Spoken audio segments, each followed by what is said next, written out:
Are young men suffering from a purpose deficit?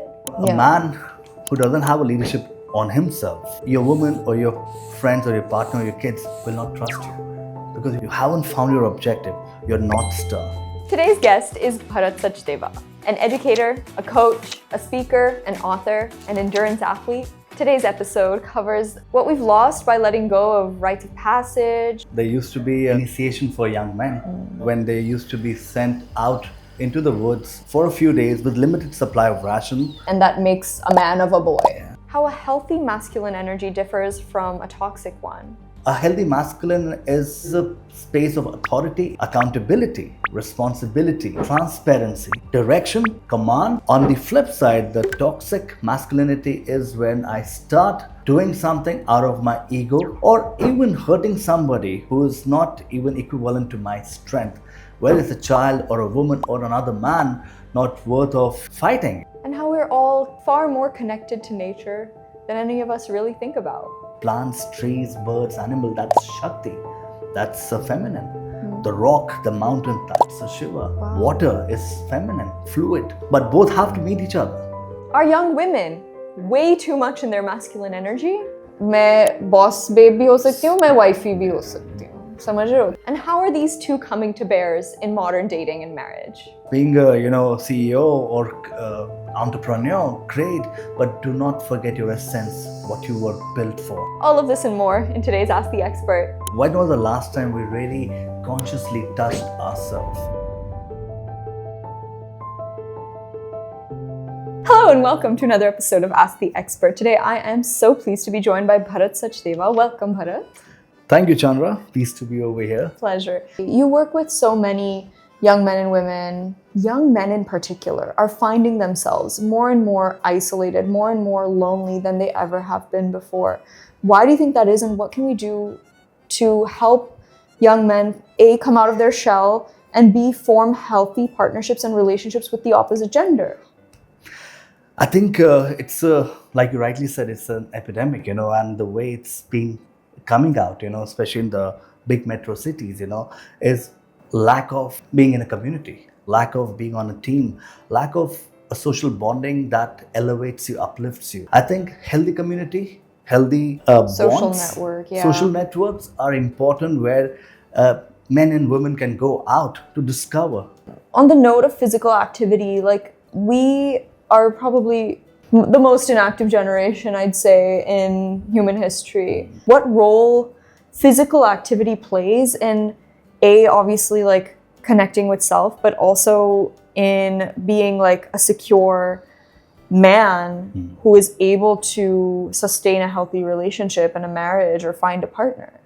I think when you feel fitter, healthier, when you are taking care of yourself, automatically your approach out there changes. The way you interact with the world, the way you perceive the world changes. And that's why sports or challenges that we see nowadays, a lot of men and women are taking part in, whether it could be a high rocks, it could be a 5-kilometer run, it could be a game of sport over the weekend. And I feel that is the missing link. Challenges, challenging yourself, enduring yourself for those 2 hours, I'm going to finish it what I started. Yeah. And that mindset translate into a 100%, relationship. 100%. A healthy body will create a healthy person. Healthy person will build a healthy family. A healthy family will build a healthy community, and that will translate into healthy humanity. And I think that is where it all needs to start from. Health and fitness, both on the physical, mental, and spiritual. Yeah. Absolutely.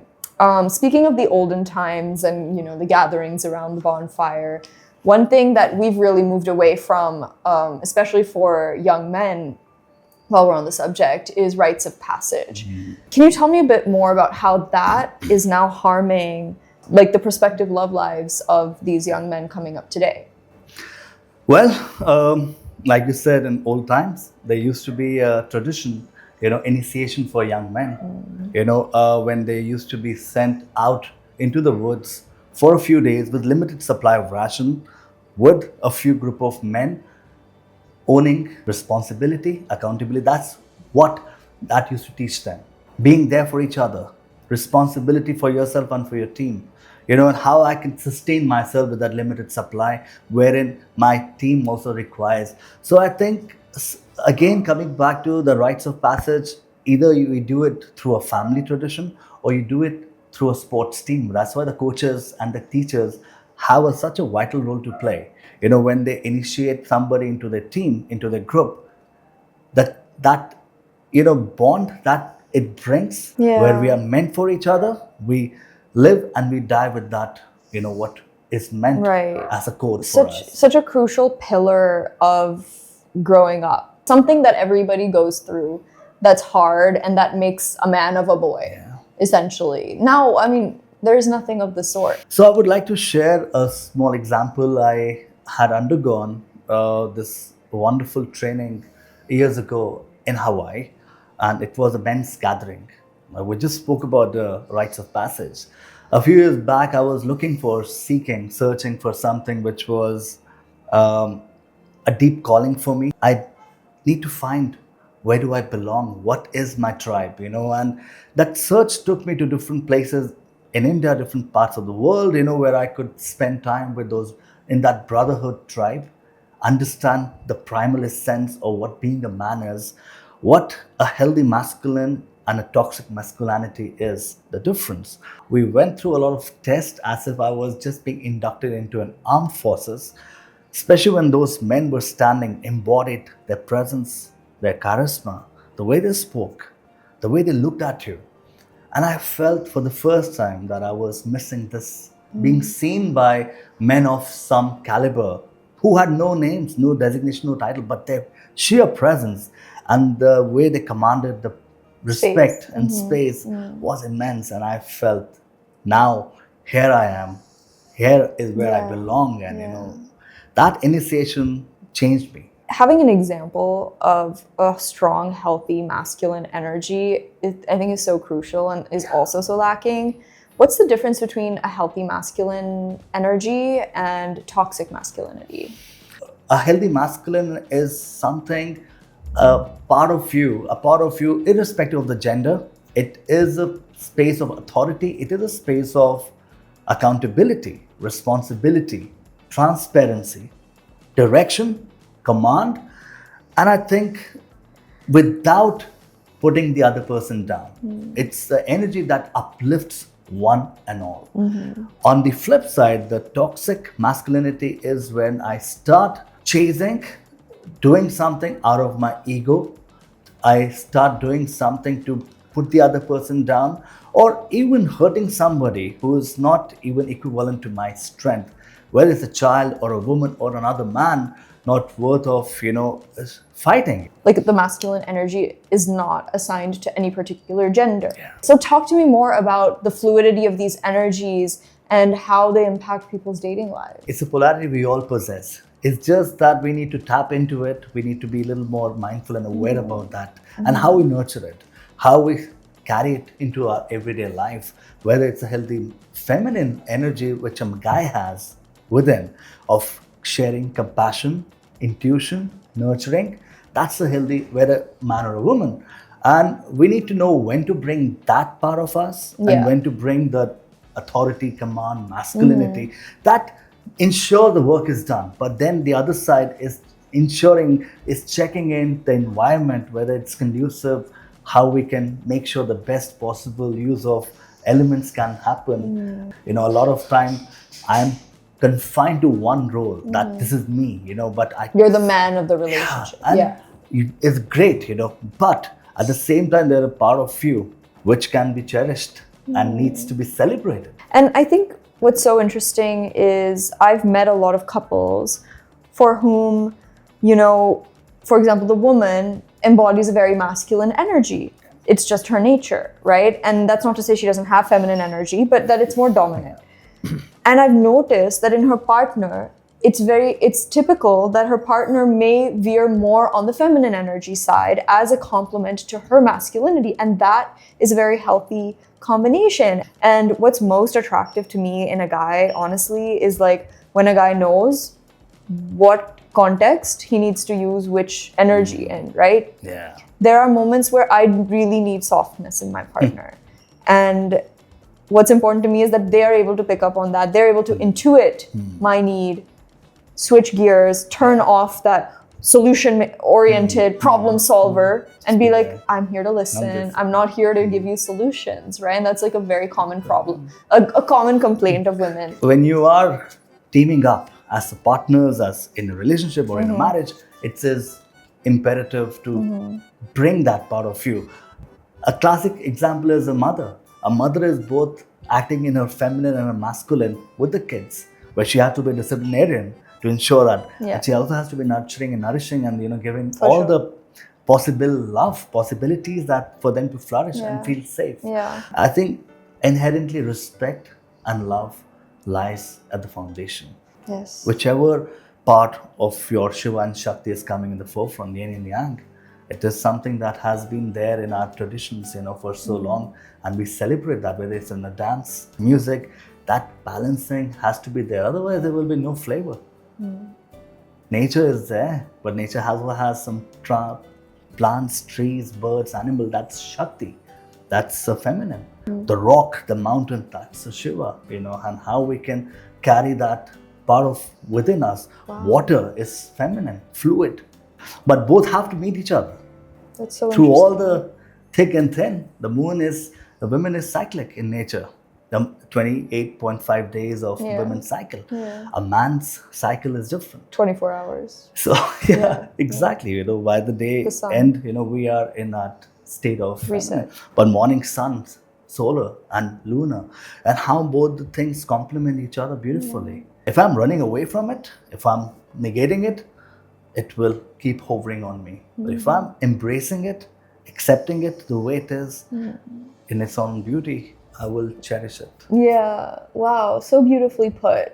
The innate harmony of the energies within nature is reflected within us because we also are part of nature. It's all connected. And I think that's so beautiful. Like, we forget how connected we are. And there's as a result, like, I think a communication breakdown.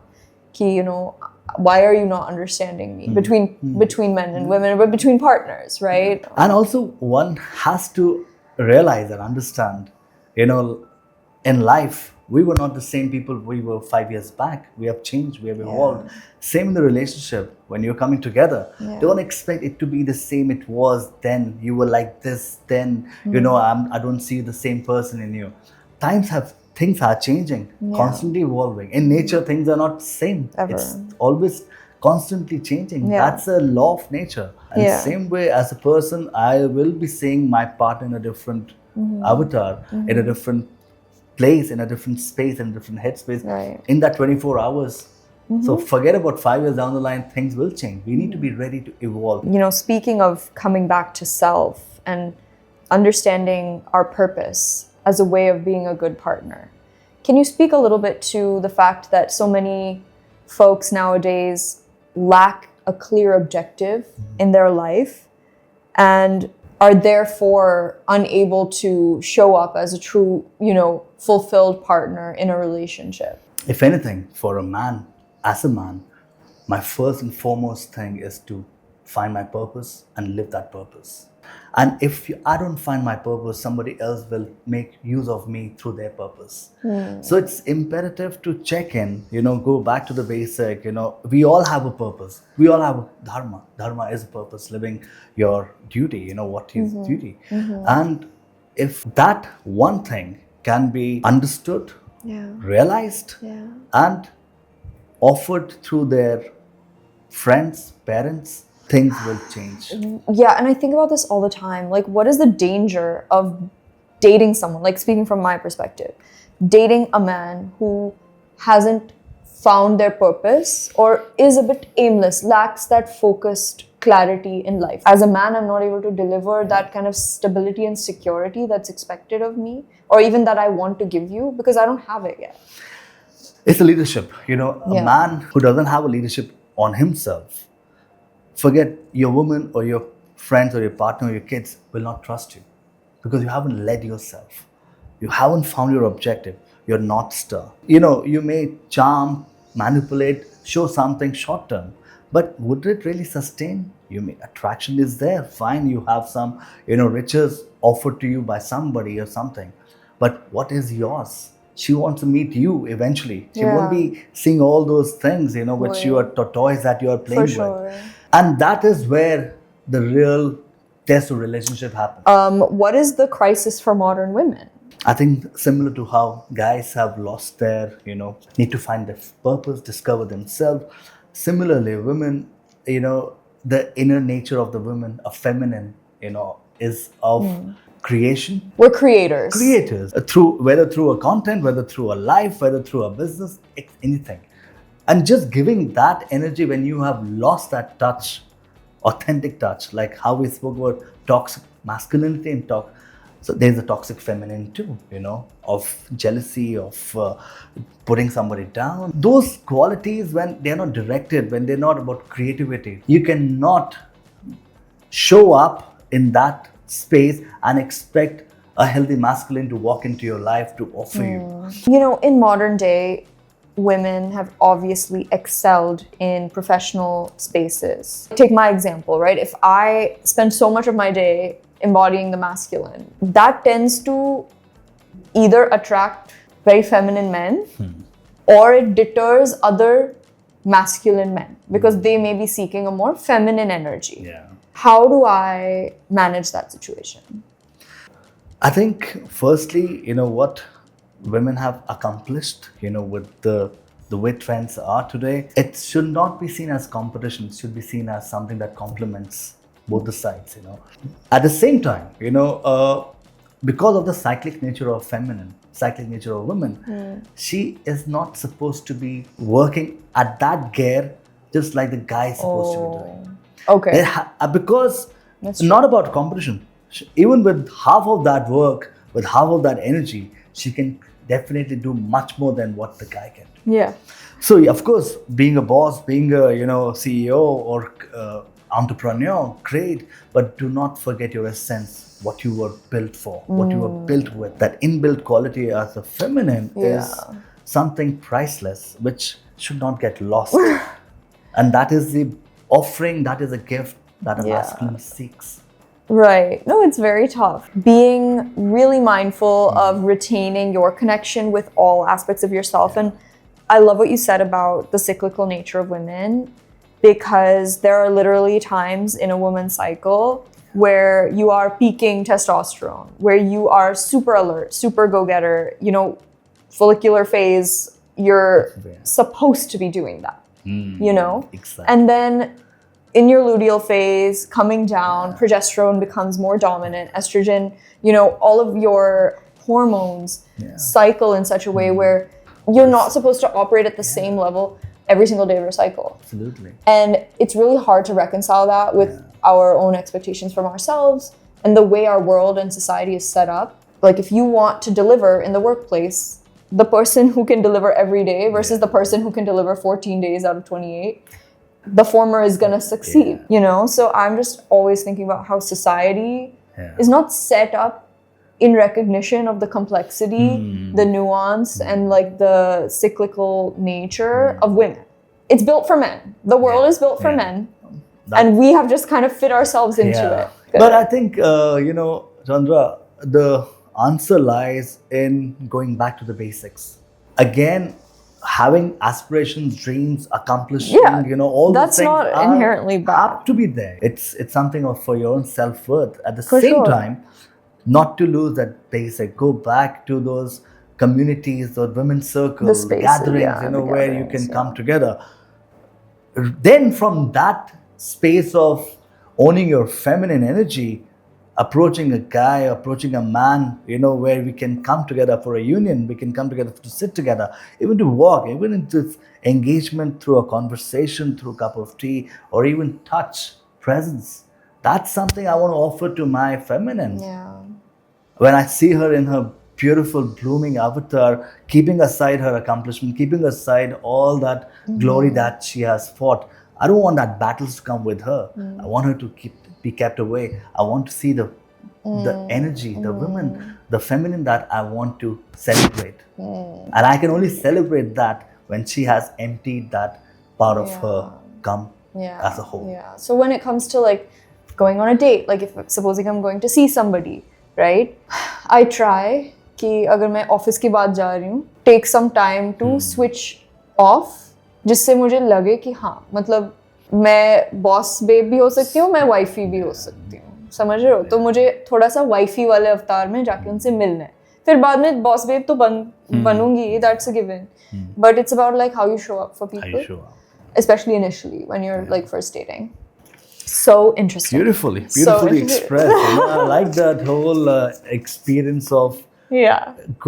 moving out Yeah. in a different sensorial experiences. So how is intimacy impacted by this energetic polarity?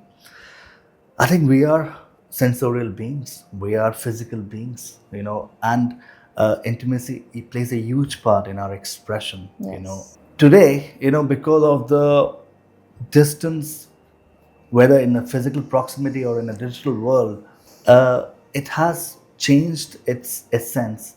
We need to bring it back by first embodying with ourselves, first connecting with your own self.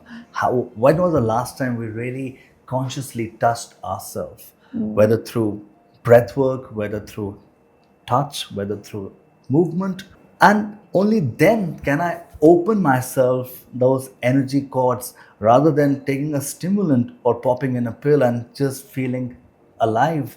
It's important that intimacy needs to be looked into from a healthy space. And for that, we need to heal ourselves. Yeah, I think the physical connect is just an extension of your emotional and energetic one. Like sometimes you can have like electricity with someone else before you even ever touch them. Yeah. Agree. And then you can be physically intimate with somebody and have no chemistry, right? So I think the physicality is so much just an extension of our minds. Like this is our biggest sex organ, is our brain, nothing else. Well said. So well said. And that's what is bringing that emotions. That's what is bringing us to the pleasure. Yeah, totally. What a great place to close. Thank you so much, Bharat. Pleasure. Thank you for watching another episode of Ask the Expert. If you enjoyed this video, do be sure to hit subscribe, share it with your friends, and leave in the comment section below what more experts you'd like to have on this podcast next time. We'll see you later. Bye.